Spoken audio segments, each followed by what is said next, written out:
Hey guys, welcome back to our YouTube channel, and in today's video I'm going to show you how to save Telegram photos in gallery automatically. So first of all, launch Telegram application. Then from here just go to the settings category at the bottom right corner. Now from here go to the option of data and storage. Now once you are here under save to photos, you can see various options. So first of all, let's go to private chats. And over here, you can see two of these options, that is photos and videos.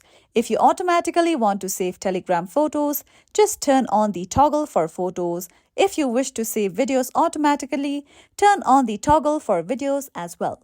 Now, let's go back again. Okay, here we go. Now, go to the option of group chats. Do the same step and then turn on the toggle for photos and then tap on channels here again.